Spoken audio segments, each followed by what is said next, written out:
예도는 존재의 숲에 있습니다. 지금부터 성서라고 하는 제목으로 한 편의 강의를 열겠습니다.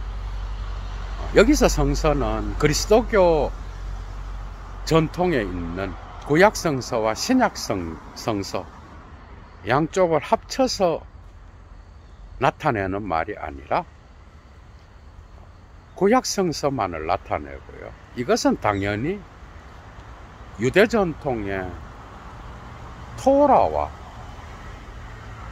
일치될 수 있는 거죠. 그런 영역이겠죠. 그죠? 이것을 예도는 자크 데리다와 폴 리게르의 철학적 해석과 데리다의 시인이 된 랍비 니체를 연상시키죠. 그죠? 정말 재미있는 강좌가 될까? 이거 역시도. 자크 데리다는 1967년도에 세 권의 책을 발표합니다. 목소리와 현상, 후설의 의식을 분석한 거죠. 그죠? 그라마톨로지. 이건 문자학이라고 번역되는데, 그냥 우리가 알고 있는 문자가 아니야. 어떻게 보면 존재론적이고 형이상학적인 특징도 갖고 있어요. 훨씬 더 근원적인, 오히려 레비스트로스의 구조주의에서 말하는 거죠. 훨씬 더 근원적인 어떤 기표들을 포함한 그런 개념. 그러니까 하이데거의 존재와 시간이, 그죠?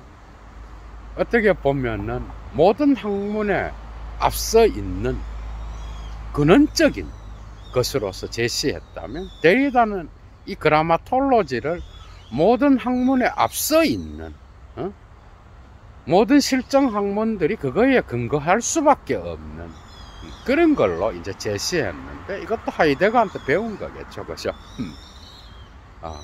재밌죠. 이런 얘기 어디서 들어보셨나요, 여러분? 그리고 또 한 권의 책이 글쓰기와 차이, 레크리티흐 엘라 디페홍스. 이 글쓰기와 차이에서 자크 데리다는 다양한 주제들을 다루는데, 세 번째 논문에 에드몽 야베스와 책의 문제를 다루는 그 논문이 있어. 여기에서 그는 유대 성서 해석학을 다룹니다. 그런데 그것만 읽어갖고는 여러분들이 이해하기가 어려워요. 상당히 깊은 의미가 나타나는데, 예도는 철학 전반을 왔다 갔다 하면서 철학적 해석학뿐만 아니라 성서 해석학까지 왔다 갔다 하면서 여러분들을 사유여행에 초대하려고 합니다. 좋아요 잊지 마시고요. 예도 강좌 820개가 넘어가고 있는데, 예도 강좌의 무게와 깊이와 넓이를 아시는 분, 애청하시는 분 중에 여건이 되시는 분은 꼭 사막의 철학 예도 TV로 자발적 수업료를 보내주시면 감사하겠습니다. 강의 들어갑니다. 이 세계는 책과 비유되었어. 그죠? 특히 중세 신학에서도 세계는 신이 쓴 책이라고 이야기하는 거예요. 그런데 이러한 신학에서 말했을 뿐만 아니라 근대의 라이프니츠 같은 경우도 세계를 책과 비유하죠. 그죠? 근데 그 뒤로 많은 철학자들이 이 세계를 책과 비유적으로 놓고 있는 경우가 거의 대부분이 그래요. 블랑쇼도 그렇고, 데리다는 당연한 거죠.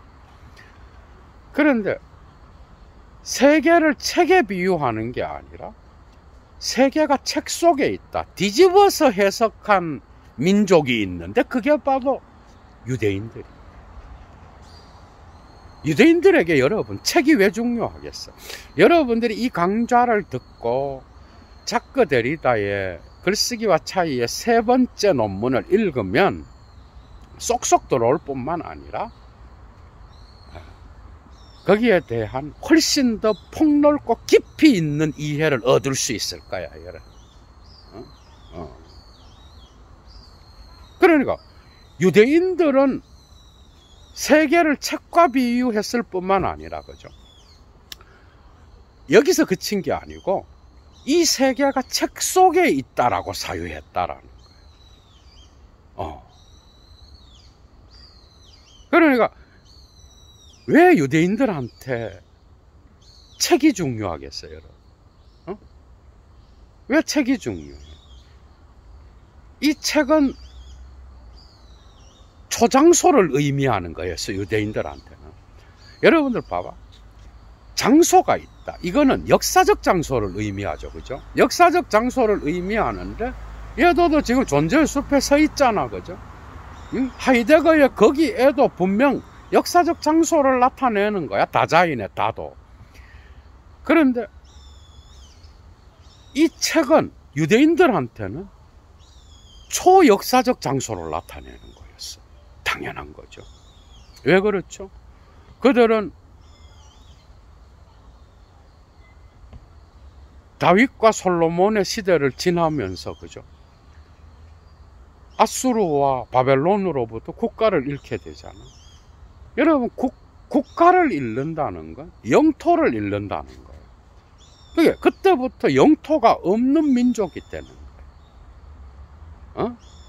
20세기에 영국의 도움을 받아서 팔레스타인에 다시 국가를 세우기까지 그들은 수천 년을 떠돌아다니면서 살아야 됐어.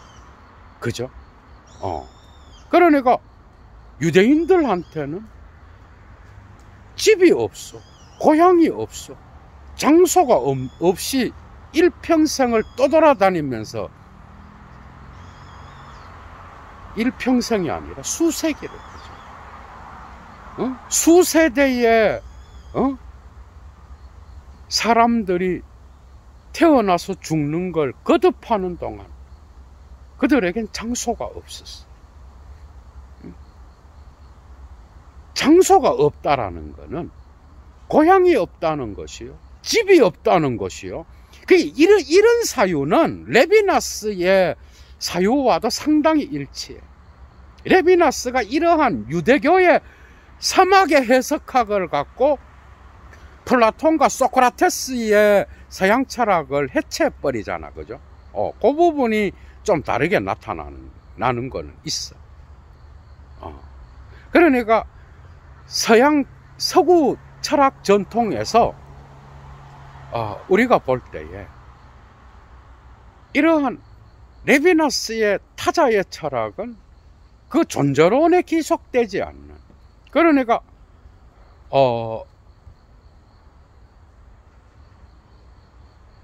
하이데거가 자기의 존재 개념을 다시 그리스 전통으로 가서 거기서부터 획득하려고 했다고 한다면, 레비나스는 여기로부터 벗어나는, 존재론에 기속되지 않는 비장소적 초월을 이야기했다는 거예요. 이게 전체성과 무한에 나와. 이미 예도가 레비나스 강의에서 다 해놨어요. 꼭 참조하셔요. 그러니까 이 하이데거를 극복하기 위하여 레비나스는 유대 전통의 사막의 해석학을 갖고 온 거예요. 그게 타자성이에요. 그게 바로 데카르트의 무한자야. 그게 바로 신이야. 어떻게 보면. 그러니까 유대교 전통으로 서구 전통, 서구의 그리스 철학 전통을 해체하려고 했던 게 레비나스야. 어떻게 보면 상당히 설득력이 있죠, 그죠? 물론 거기에는 또 다른 이야기들이 많이 덧붙여져야 되지만은 돌아옵니다. 그게 데리다 역시도 뭐예요? 데리다 역시도 유대인이었잖아, 그죠? 근데 데리다가 분석하는 에드몽 야베스도 유대인이었어. 이집트에서 태어난 유대인이었고 활동은 프랑스에서 했어.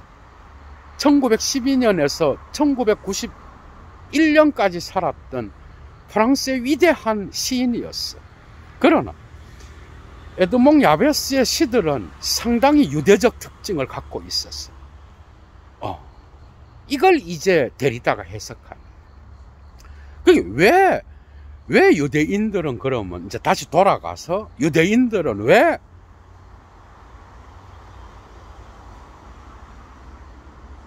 책을 소중히 여겼고 책에서 태어난 민족이라고 불리는 거야. 왜?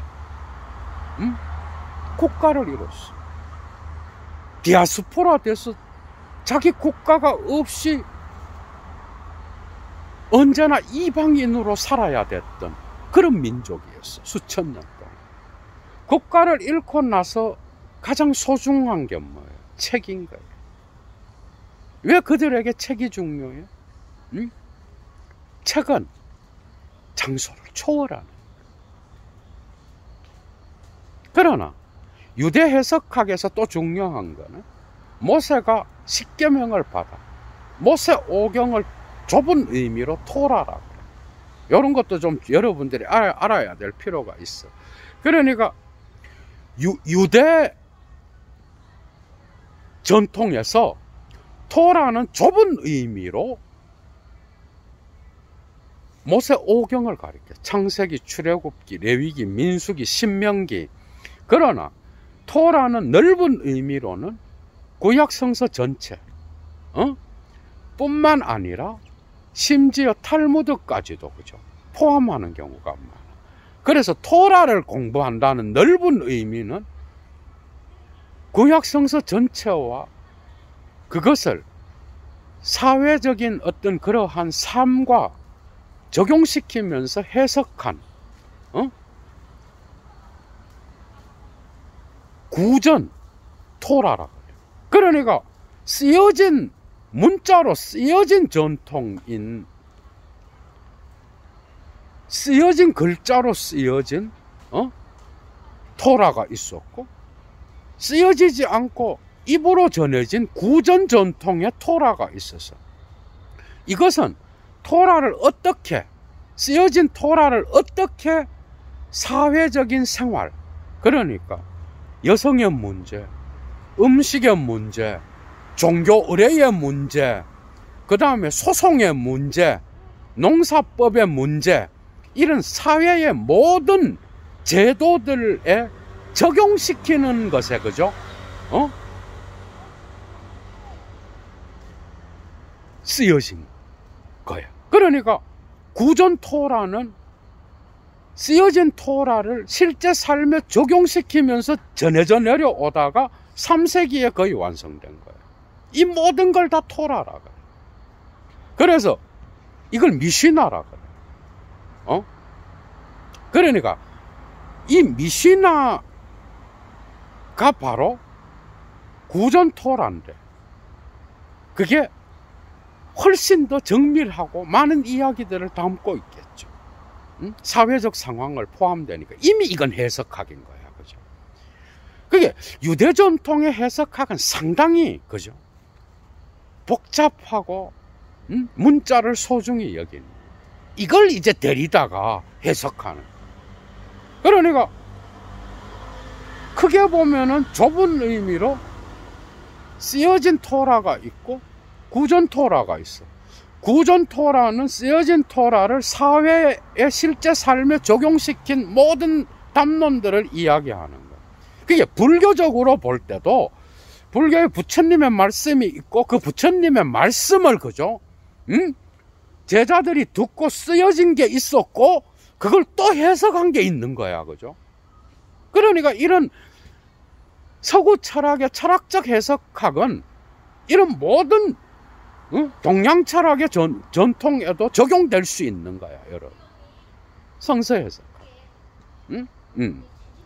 그러니까 구전 토라가 미시나라 그랬고 이 미시나를 또 해석한 게 게마라야. 그러니까 미시나와 게마라를 다 합친 거를 여러분들이 잘 알고 있는 탈무드라고. 그 탈무드는 5세기에 완성돼. 그렇게 넓은 의미로는 이 전체 다를 토라라고. 이해가 되죠?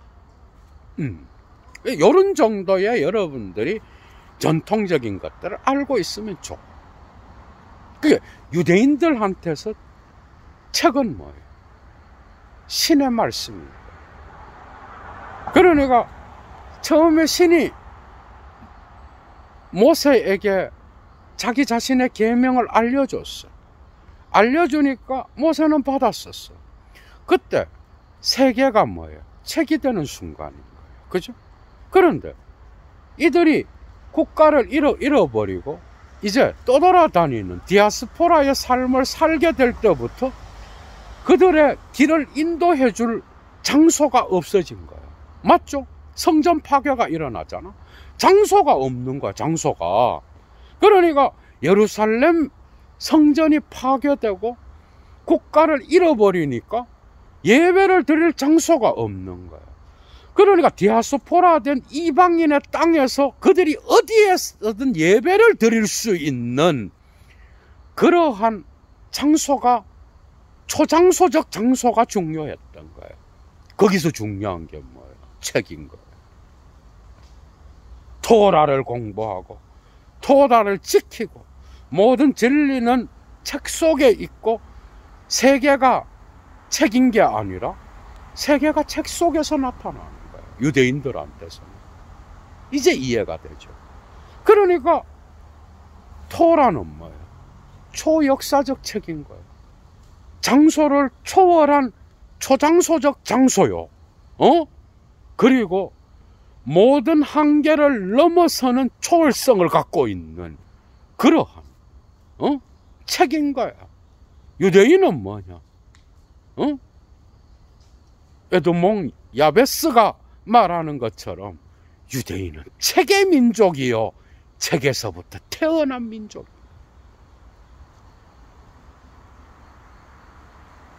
탁월하게 이거를 시인과 비유하고 있어, 자크 데리다는. 왜? 에드몽 야베스가 시인이잖아. 책은 자체로는 죽은 거예요. 문자는 삶과 죽음의 경계에 있는 거예요.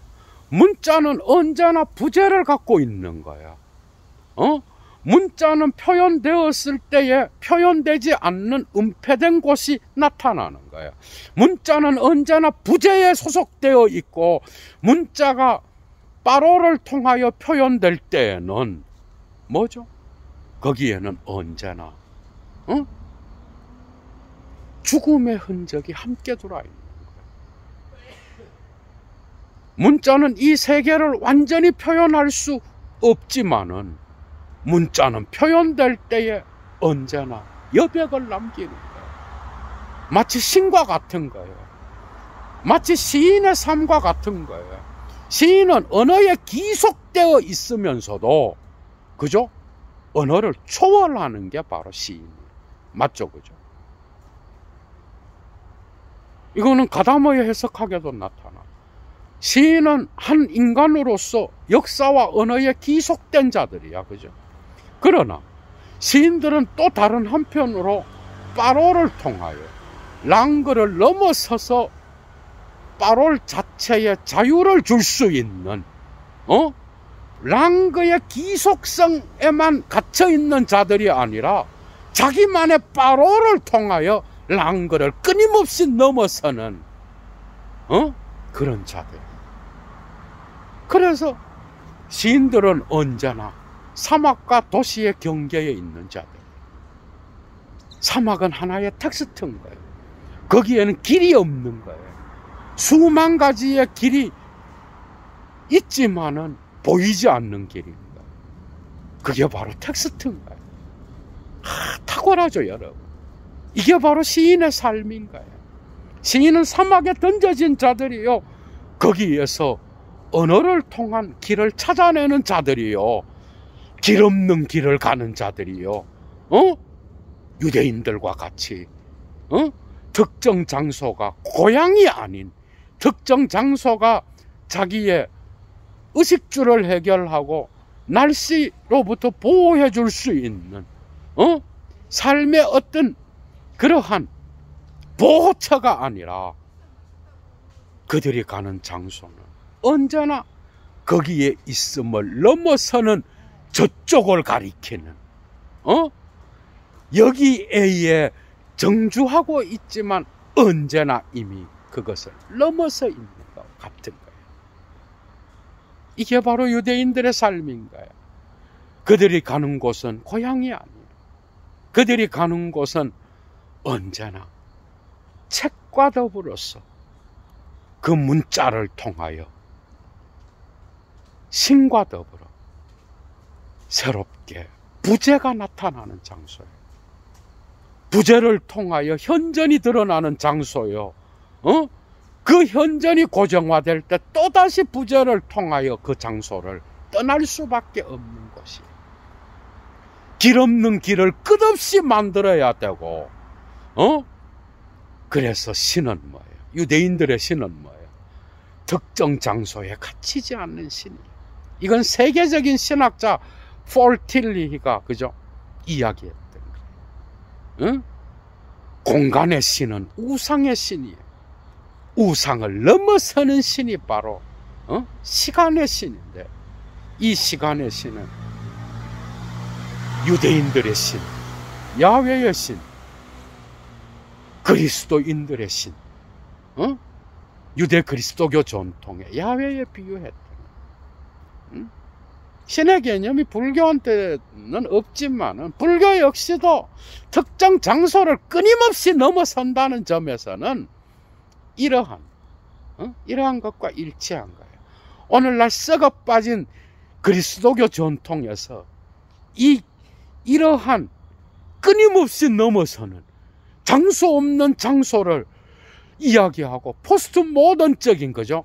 그러한 사고를 성서에는 가르쳐 주고 있지만 그걸 고착화시켜서 여기만이 신이 있다, 여기에 나와야 신이 우리와 함께 한다는 개소리를 내는 인간들이 얼마나 많아요. 여러분, 다 거짓된 철학자보다도 못한 거야.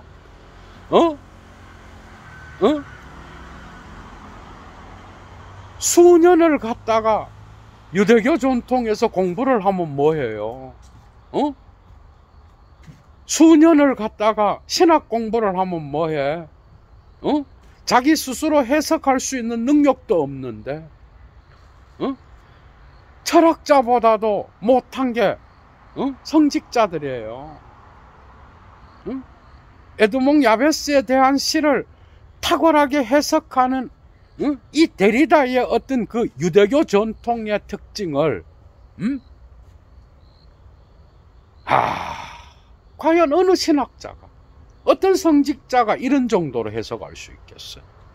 신학자들은 또 다르겠지만 성직자들은 죽었다 깨어나도 공부만 해야 됩니다. 이런 걸 보면 이미 그리스도교의 전통인 구약 성서를 포스트 모던적으로 해석하고 있다니까.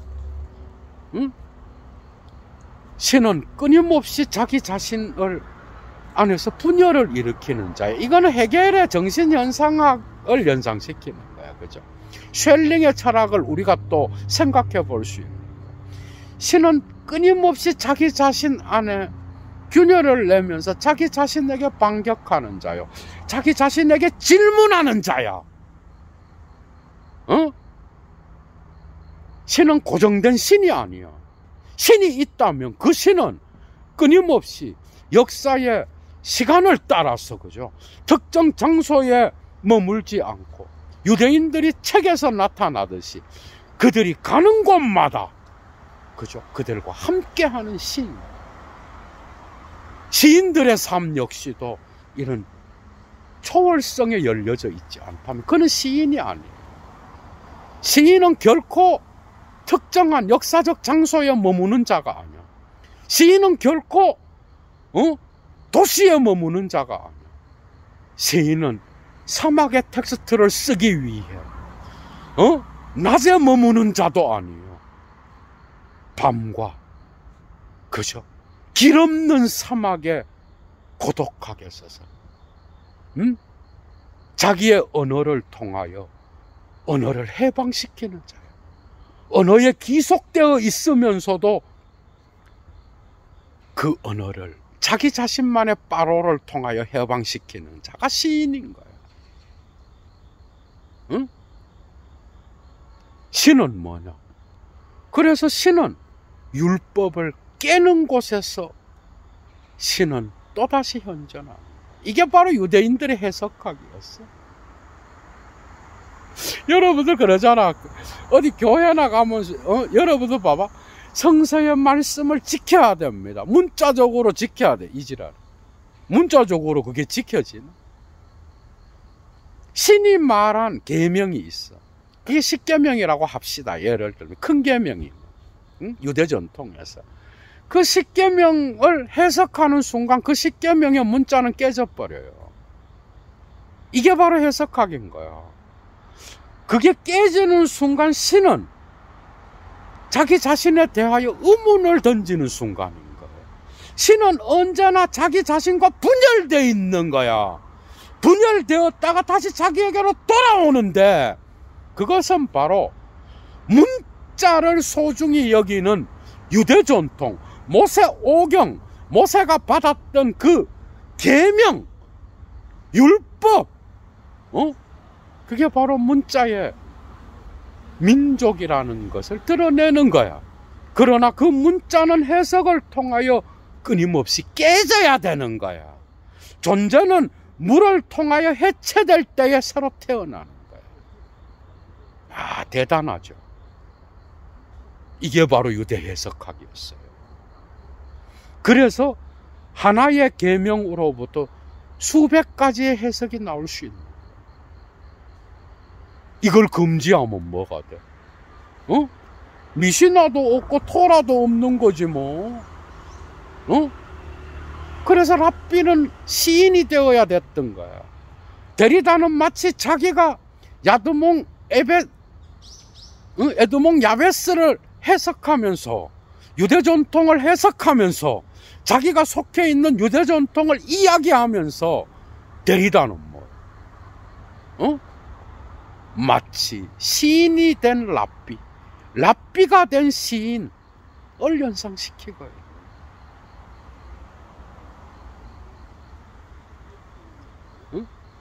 문자는 부재를 먹고 삽니다.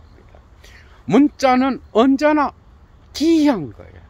문자로 표기되었을 때는 존재로 드러나지만 그 존재는 언제나 음표와 관계된 거예요. 모든 것은 은유야. 그래서 데리다는 자기가 그래도 가장 위대한 철학자로 생각했던 두 명이 있죠. 그죠? 그게 하이데거와 니체를 언급하는 거예요. 예도가 이미, 여러분들 이런 고전들, 여러분들이 이미 알고 있는 이런 대가들의 책을 읽으려고 그러면 대가들은 또 다른 그 이전의 철학자들을 언급해. 철학 전통을 알고 있어요. 예도가 이미 독일어 원본을 읽어가면서 끝내놓은 니체, 도덕 외적 의미에서의 진실과 거짓, 거기에 나오잖아. 모든 것은 은유야. 언어는 언제나 은유야. 우리는 사실을 표현할 수 없어. 그죠? 그거야. 은유는 뭐예요? 언제나 존재로 드러났을 때 무로 차연되는 거예요. 실제를 표현했을 때 그 실제는 언제나 음표를 포함할 수밖에 없는 거예요. 그죠? 모든 언어는 경구적인 특징을 갖고 있어. 경구, 잠언 형식을 갖고 있어. 잠언과 경구는 언제나 다의적 의미를 갖고 있으며 그것이 실제 생활에 적용되었을 때, 그죠?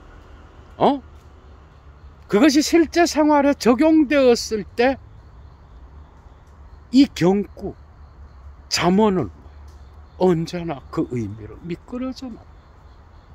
언제나 차연되는 거야, 여러분. 책은 언제나 차연되는 거야. 의미는 언제나 여백에서 읽혀지는 거야. 이런 통찰들이 이제, 그래서 경구와 잠언은 영원성의 형식을 갖는다 그랬어, 니체는. 그런데 이걸 데리다가 언급해요.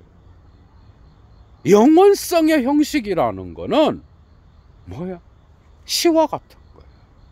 사실 언어의 가장 기본적인 기원이 있다면 그거는 언어의 음유시인과 같은 거예요. 새들이 노래하는 것과 같이 인간은 언어를 사용했을 가능성이 많아요. 가장 시적인 게 언어의 기원에 속하는 거예요, 여러분.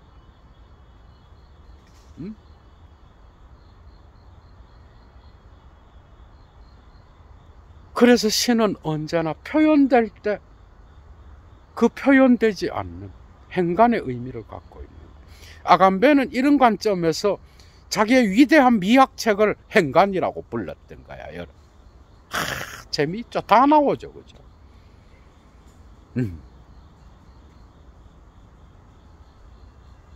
그래서 시인들은 뭐예요? 시인들은 언어에 기속되면서도 언어를 창조하는 자예요. 심지어 시인은 데리다는 블랑쇼를 되게 좋아했어. 블랑쇼는 문학의 공간에서 시인은 뭐예요? 자기의 죽음을 통하여 언어에 새롭게 써나가는 그 언어를 따라가는 자들이에요. 거기에서 새로운 시가 열려지는 거야. 예를 들면 이거야. 시는 뭐야? 시는 처음에 시인이 시를 쓰는 것 같아. 그런데 나중에는 시가 시를 써요. 시가 시인을 지배해버려요. 시인은 자기로 남아있을 때는 시를 쓸 수가 없어. 시인이 죽어야 시는 살아나요. 시인들은 이런 경험을 많이 할 거예요. 그죠? 유대인들은 언제나 삶과 죽음의 경계를 살았어. 묘비석에서 시인들이 영감을 얻는다면, 유대인들 역시도 그들이 가는 곳에는 사막밖에 없었어. 그들은 언제나 이방인으로서 살았어. 살아계신 신에 대한 신앙 역시도 책을 통하여 해석함으로써 그들은 부재하는 신을 현존으로 끌어왔던 거예요. 그래서 신은 언제나 뭐예요? 무이면서 존재 전체인 거예요. 신은 이 세계의 모든 것이면서 문 거야. 신은 시도 그래. 그래서 예도의 어떤 미학 강좌에서 시인의 고통이라는, 예도가 이런 것들을 통찰을 이렇게 블랑쇼를 잘 모를 때 강의를 한 거거든.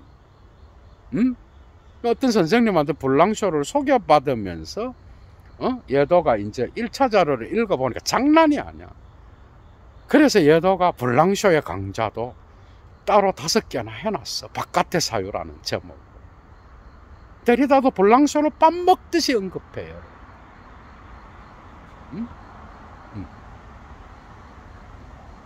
사막은 고독과 싸워야 돼. 그러나 사막은 시인이 언제나 자기 텍스트를 새롭게 수놓을 수 있는 그러한 길 없는 장소예요. 시인은 거기에서 자기의 길을 찾는 자들이에요. 그래서 사막을 텍스트로 만드는 자들이에요. 유대인들 역시도 그들이 가는 곳에 부재하는 신을 생각했어요. 부재하는 신은 그들의 책을 통하여 현존하댔어. 그래서 그들은 책을 해석하는 민족으로서 책으로부터 다시 태어나는 민족이었어. 그들은 고향 없는 목적지도 없었어. 그들이 가는 곳에는 자기 고향이 아니었어.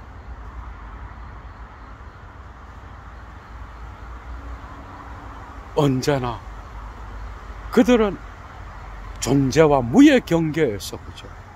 책을 통하여 새로운 것을 창조하는 민족이었어. 그 유대인들의 교육은 독특하고 세계적으로 유명하잖아, 그죠? 여러분들이 알다시피.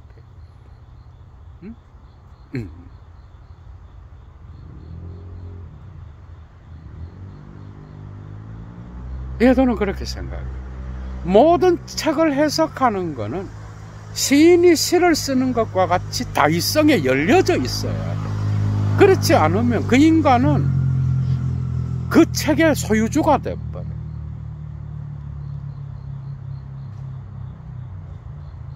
이거는 정말 웃기는 이야기예요.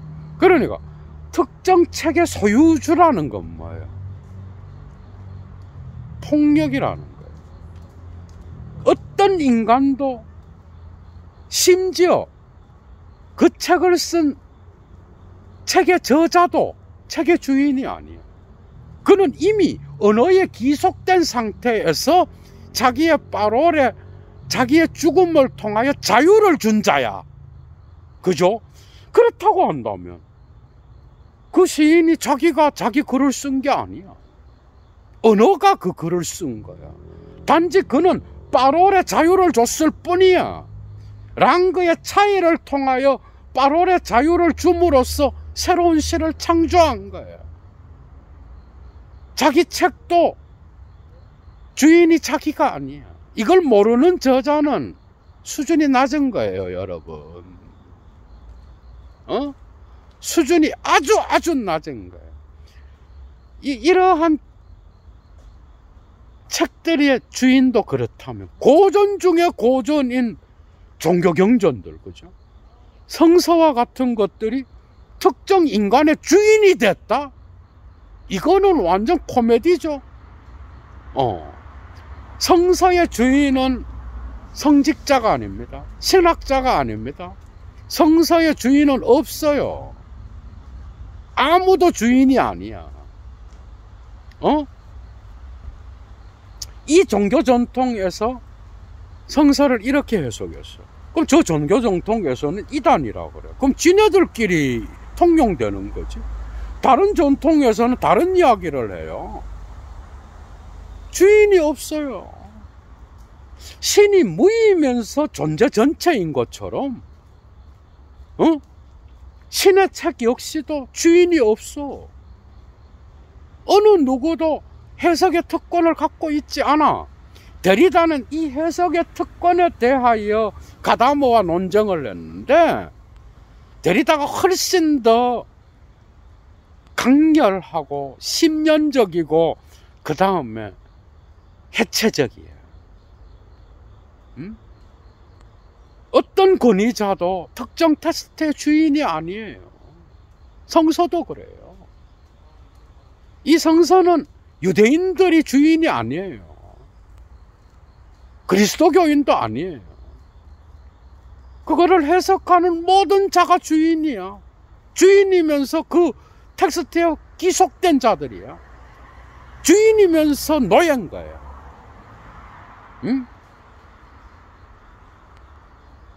그런 것처럼 텍스트를 읽는 자는 언제나 이러한 유대인들이 사막에서 도시가 아니라 사막에서 신의 명령을 따라서 그 목소리를 따라 움직였던 것처럼, 그죠?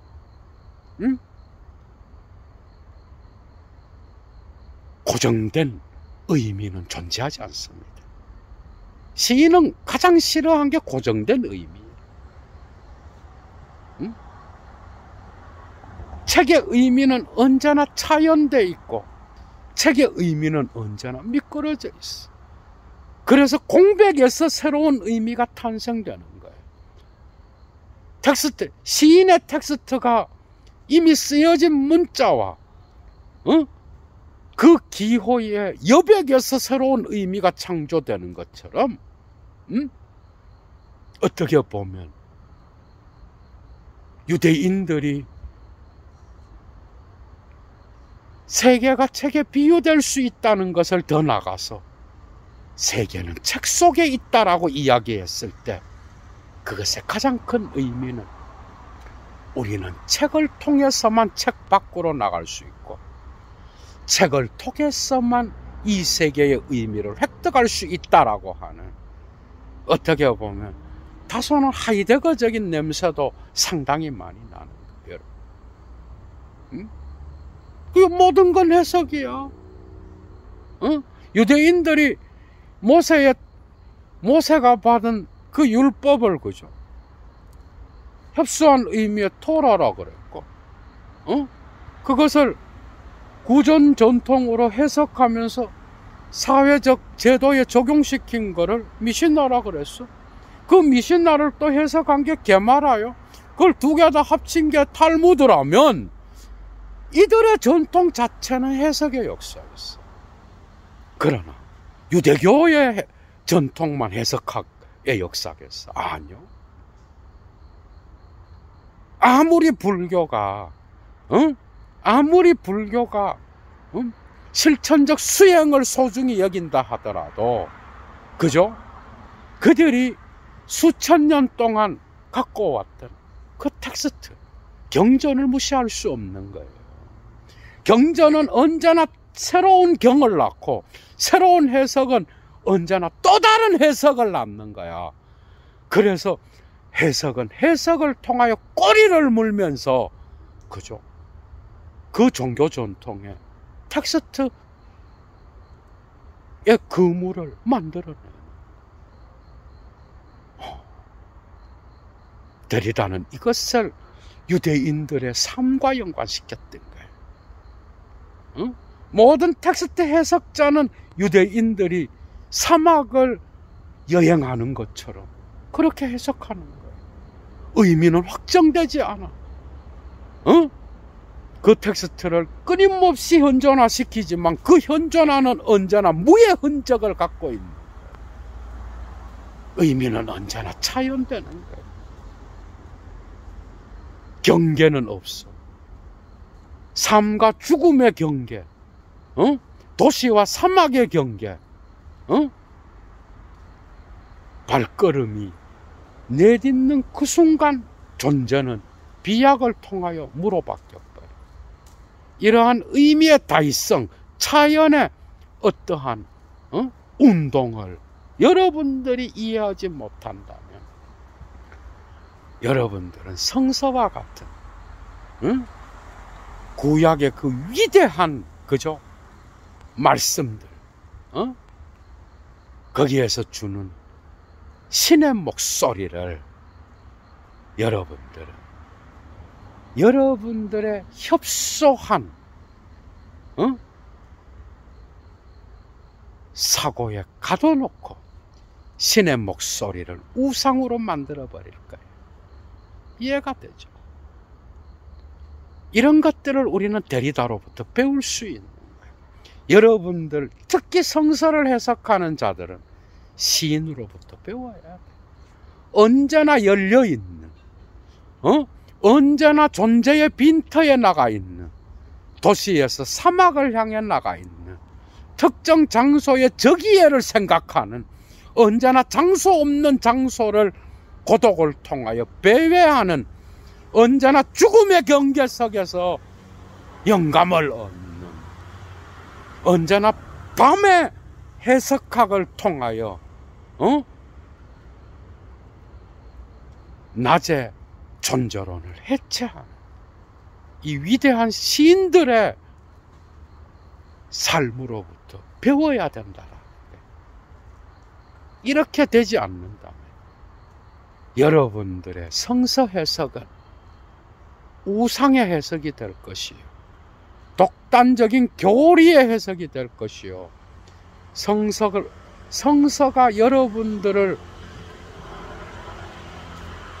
여러분들의 주인이 아니라 해석자가 성서의 주인이 되어서 의미를 확정하는